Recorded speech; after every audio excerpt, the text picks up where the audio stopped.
Today's Colorado Rockies trivia question. In 2010 season, what Rockies pitcher threw the first no-hitter in franchise history? Any idea of the answer, Bruce? I know he knows it, right? I do know that. What is it? Ubaldo Jimenez against the Atlanta Braves. That's right. He did do it against the Atlanta Braves on April 15th at Turner Field. Jimenez struck out 7 batters and walked 6. The final score of the game was 4-0. It was also the first no-hitter of Jimenez's career. Well, I hope you're wearing your purple, ladies and gentlemen. Do it tomorrow. It's the Rockies' home opener since the first day back in 1995. When the Colorado Rockies stepped onto the Coors Field, fans had their field of dreams. But our next guest didn't wait a century and a half before he cultivated his own field of dreams. This is so awesome. Third-generation Denver native Bruce Hellerstein opened, it's Bees Ballpark Museum, now known as the National Ballpark Museum on Blake Street. And it's just steps away from Coors Field, which is so awesome. Good to have you on the show. Well, Denise, it's always a pleasure. Well, since you are the ultimate baseball fanatic, I'm going to have to ask you your prediction.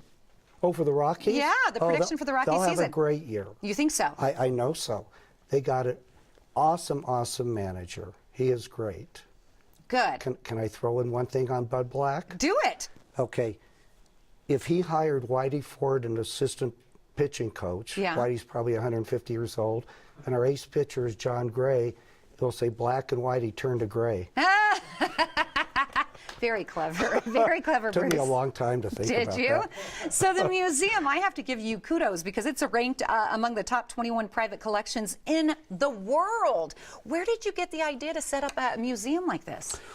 Well, believe it or not, when I was, I've been collecting all my life, but the thought of having a museum, a couple things. I went to a personal growth class, and they said, you know, all the music, close your eyes, what's your perfect paradise? Well, it wasn't mountains and lakes and oceans, it was ball fields.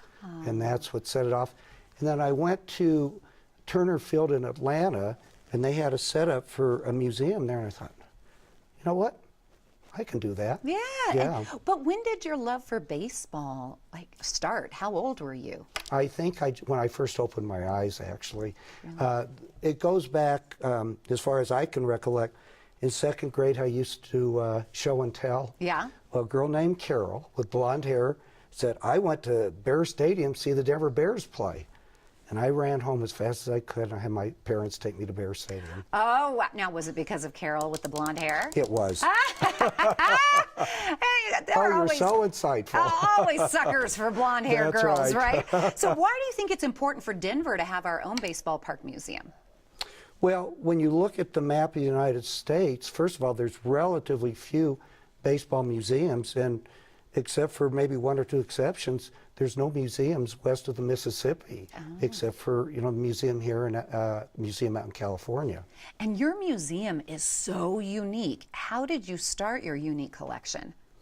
Well, I love baseball, every facet of it, but the one that really hits the top nerve are the old ballparks. So it's the only museum totally dedicated to the old classic ballparks like Fenway and Wrigley, and being a third-generation native, and people ask me, how did I fall in love with the game? Well, it was the Denver Bears. And so we have the only public venue of Denver Bear history here. Can you share some? I know you brought some of your favorite pieces. Can you go through them, starting with this one right here, I guess? I would love to. And the theme I'm trying to create today, Denise, is since opening day is tomorrow.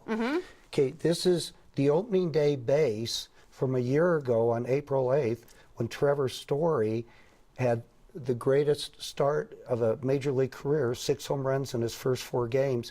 In that 4th game, he hit 2 home runs, home opener for the Rockies. Wow. This is third base from that game. How do you acquire that? I stole it. And as he admits it on TV, No, seriously, the Rockies were very cooperative on that. And then here's an opening day ticket, too. Yeah, I might add, too, on the tickets, these are things of the past. I mean, the Rockies still have tickets. Most time you just scan, you know, right. That's so piece neat. of paper through. Yep, great memory. Okay, where are we moving to next? Oh, we can't skip Babe Ruth here. Babe Ruth. Okay. Babe Ruth, I think, is the king. The king of baseball. And just the #1 person you think of in baseball. The more I study him, the greater he is. What he did talking about opening day, first day christening the original Yankee Stadium in 1923, he said, I'd give years off my life if I could hit a home run today. Oh, wow. What did he do? Hit a home run. Really? First All-Star game in history in 1933 at Old Comiskey Park in Chicago. Who hits the first home run there? Was it Babe Ruth? Nobody, no athlete ever rose to the occasion like Babe Ruth. His called shot in the 32 World Series pointed out, what did he do? Nobody's ever pointed out and said they're going to hit a home run. And on top of that, it was talking about opening days, this was like the opening day at Wrigley Field for the World Series against the mighty Yankees. And what did Babe Ruth do his first time up? Home run. Yeah. His mental, what emotional. What did he do his next time up? Yeah, home run! Hit his called shot.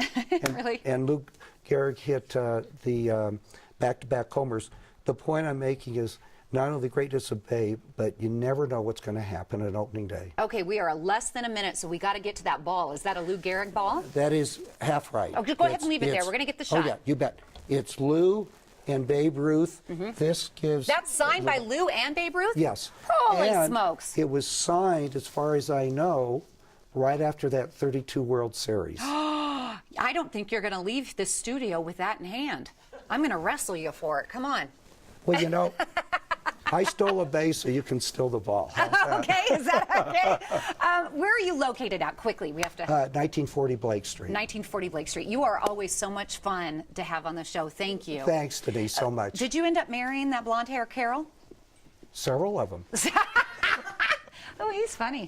Well, the you're killing me, Smalls. The National Ballpark Museum, located just off of 20th and Blake Street in Lodo, is across from Coors Field. Parking is available on the street or in nearby lots. Active military and children under age 6 get in free. Regular adult admission is $10. Kids and seniors just pay $5. The museum is open Tuesday through Friday, noon until 5 p.m. For more information, please call 303-974-5835 or check out theballparkmuseum.com. Go say hi to Bruce tomorrow, opening day.